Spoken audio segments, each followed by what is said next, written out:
آپ کا دل سے شکریہ میرے محترم عزیزوں. مجھے ایسا لگ رہا ہے کہ آپ ویڈیو کو اب پورا واچ کرنے لگے ہیں یا آدھا واچ کرنے لگے ہیں. اس سے مجھے اتنی خوشی ملی ہے ویڈیو پر تو جانا مت میرے محترم عزیزوں. آج بہت بڑی تڑپ آپ کے سامنے رکھنے جا رہا ہوں کہ آپ دین کے پھیلانے میں میری مدد کرنے لگے.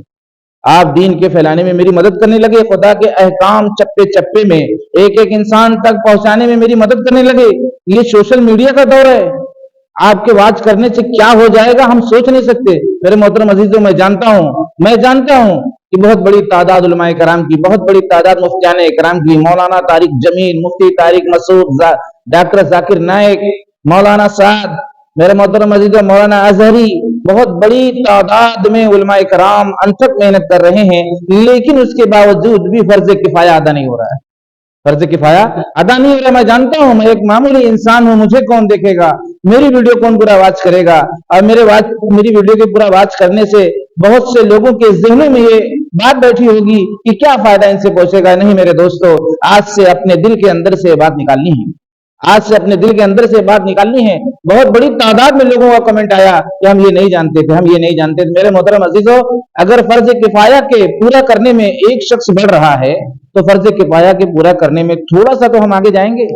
جیسے 50% فرض کفایہ ادا ہو رہا تھا, لیکن ایک اگر آ رہا ہے اور تو 51% ہو جائے گا. یہ کوئی معمولی بات ہے. میں تو کہتا ہوں ایسے ہر چینل کو آپ سبسکرائب کرو, اس لیے کہ برائی سر چڑھ کے بول رہی ہے, اوریانیت سر چڑھ کے بول رہی ہے. اب تو یوٹیوب پر ویڈیو بنانا ہی پڑے گا, سوشل میڈیا پر آنا ہی پڑے گا, اس لیے کہ ایک دور تھا لوگ سائیکل سے چلتے تھے, اب یہ موٹر سائیکل کا دور آ گیا. باوجود طاقت و قدرت و پیسے کے ایک آدمی موٹر سائیکل نہیں لے رہا ہے تو پھر سائیکل سے وہ کتنی دیر میں پہنچے گا, کتنا لمبا سفر کرے گا. اس لیے موٹر سائیکل لینا ہی پڑے گا.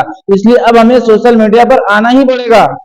مولانا طارق جمیل کا, مفتی طارق مسعود کا بیان یہ کافی نہیں پڑ رہا میرے محترم عزیزوں. بہت بڑی تعداد میں ان لوگوں نے دین کے پھیلانے کی محنت تو کی, لیکن آج بھی ابھی 1-2 دن پہلے کی بات ہے, میں ایک نمازی شخص جو نوجوان بچہ تھا وہ نماز پڑھا. اس کے بعد ہم نماز کے بعد تھوڑی دیر بیٹھے تو میں نے اسے سوال کیا کہ غسل میں کتنے فرض ہیں. 1-2 دن پہلے کی بات ہے.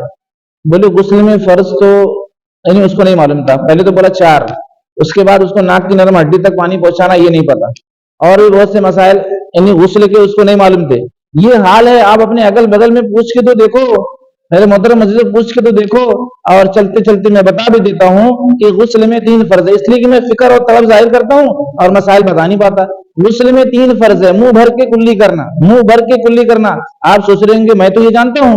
میرے محترم عزیزوں, آپ کے برا آواز کرنے سے وہ لوگوں تک بات پہنچے گی جو لوگ نہیں جانتے. جیسا کہ 2 دن پہلے بندے نے کہا کہ میں نہیں جانتا. مسجد کے اندر نماز پڑھنے والا شخص یعنی گاہے بگاہے نماز پڑھتا ہے لیکن غسل کے فرض نہیں جانتا. بتاؤ, غسل کے فرض نہیں جانتا تو وہ پاک کیسے ہوا؟ پتہ ہے چلا کہ میرے محترم عزیزوں, جب میں اس کو بتایا تو خوش ہو گیا. تو غسل میں 3 فرض ہیں. پہلا فرض منہ بھر کے کلی کرنا, یعنی منہ کے اندر پانی لینے کے بعد اس طریقے سے راؤنڈ مارنا منہ کے اندر, ہاں پورا گھمانا. گھمائیں گے تو ہر جگہ پانی لگ جائے گا. اور یہ گلالے کے ساتھ منہ بھر کے کلی کرنا سنت ہے, اس لیے کہ رمضان میں اگر ایسا کریں گے تو پانی اندر چلا جائے گا. اس لیے منہ بھر کے کلی کرنا فرض ہے. اور اکثر لوگ گلالے کے ساتھ جانتے ہیں, لیکن گلالے کے ساتھ کرنا سنت ہے. اور دوسرا ناک کی نرم ہڈی تک پانی پہنچانا.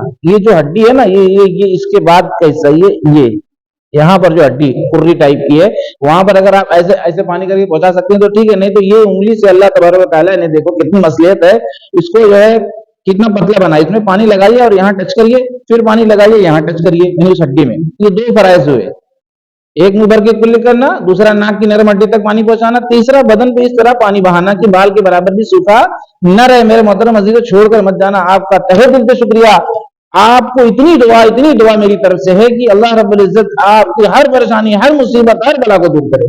میرے محترم عزیزوں, خدا محشر میں بتائے گا جن لوگوں نے میرا سپورٹ کیا ہے اس کو اتنا بڑا اجر و انعام ملے گا. اس لیے کہ اگر میری فکر سچی ہے تو میرے محترم عزیزوں, آپ کے اجر کی, آپ کے نیکی کا پوچھنا کیا ہے. اور اگر میری نیت سچی نہیں بھی ہے پھر بھی آپ نے اللہ کی رضا کے لیے سپورٹ کیا تو پھر بھی آپ کو ملے گا. میرے محترم عزیزوں, یہ تو ایسا کام ہے, یہ نیت پر ڈیپینڈ کرتا ہے. اگر آپ کی نیت یہ کہ ایک بندہ تڑپ رہا ہے, پریشان ہے, تھوڑا سا اور دین آگے بڑھ جائے, لوگوں کو معلومات ہو جائے, موٹے موٹے مسائل لوگ جان جائے, اس میں آپ نے سپورٹ کر دیا, ہیلپ کر دیا, جیسے کہ لائک کرنے سے, کمنٹ کرنے سے, سبسکرائب کرنے سے یہ چیز آگے جاتی ہے, تو میرے محترم عزیزوں اس کے شیئر کا آپ اندازہ نہیں لگا سکتے, اس کی نیکی کا آپ اندازہ نہیں لگا سکتے. ہاں, فکر پر اللہ کیا دیں گے, تڑپ پر اللہ کیا دیں گے. تو میرے محترم عزیز دو فرض، تھوڑا میں آگے پیچھے ہو گیا. ایک فرض منہ بھر کے کلی کرنا جو کلیئر ہو گیا، دوسرا ناک کی نرم ہڈی تک پانی پہنچانا، تیسرا بدن پہ اس طرح پانی بہانا کہ بال کے برابر سوکھا نہ رہے. یعنی جو بال ہوتا ہے نا اتنا برابر بھی سوکھا نہیں رہنا چاہیے، اس میں کچھ جگہیں چور ہیں، جیسے مثال کے طور پر بغل کا حصہ ہے، ڈھوڑی کا حصہ ہے، پیچھے کا حصہ سٹا رہتا ہے، اس میں پانی ڈالنا ایک ہاتھ سے. اور دوسرا جو ہے تالو کا حصہ ہے، انگلیوں کا خلال ہے، یعنی ایک پیر دوسرے پیر پہ، کان کا سوراخ ہے، یہ ساری چیزیں چور ہیں، یہاں پر پانی بہت دھیان اور توجہ سے پہنچانا پڑتا ہے. تو میرے محترم عزیزو آج کی ویڈیو میں بس اتنا ہی، اور آخر میں یہ کہنا چاہتا ہوں کہ بہت زیادہ دل سے شکریہ ہے.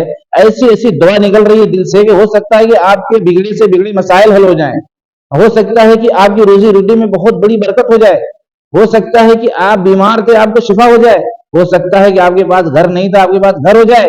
جو دل سے نکل رہا ہے نا، اس لیے کہ میں سروے کر کے دیکھا ہوں مسلمانوں کے حالات بہت نازک ہیں. میرے محترم عزیزو مولانا طارق جمیل مفتی طارق مسعود بہت بڑی ہستی ہیں، مولانا اظہری بہت بڑی ہستی ہیں، ان لوگوں نے دین کے پھیلانے کی بڑی محنت کی لیکن کافی نہیں پڑ رہا ہے.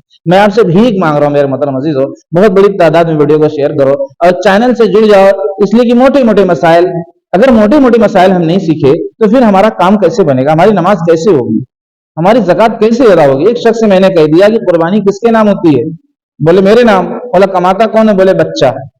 بولا بچہ کما رہا ہے تو تمہارے نام ہو رہی ہے، یعنی باپ نے کہا میرے نام ہوتی ہے. بولے ہاں. ارے اور کس کے نام ہوگی، یعنی تھوڑا ناراض ٹائپ کے ہو گئے ہو. مولا نے جسے کما ہو رہا ہے نا اس کے بعد آپ کی ہوگی، واجب اس کے اوپر ہے، تو وہ جیسے جلجلا گئے میرے اوپر، ایک دم ناراض ہو گئے، یعنی خوش نہیں ہوئے. بولے ارے میں اتنا، میں باپ، میں بڑا، میں اتنے دن سے کمایا، یعنی اس طرح طرح کے خیالات ان کے اندر آئے. تو میں خاموش ہو گیا. میں نے کہا کہ کسی مدرسے میں جا کے پوچھ لو کہ پہلے قربانی کس کے اوپر واجب ہوتی ہے. جو کماتا ہے پہلے واجب اس کے اوپر، اس کے بعد جتنے لوگوں کے اوپر ہے سب کے اوپر نفل ہے. ہاں اس کے بعد کسی کے اوپر واجب نہیں ہوتی. خود اپنا پرسنل مال جس کے پاس ہے اس کے اوپر واجب ہوتی ہے. میرے بھائی بہت بڑی تعداد محروم ہے موٹے موٹے مسائل سے. السلام علیکم.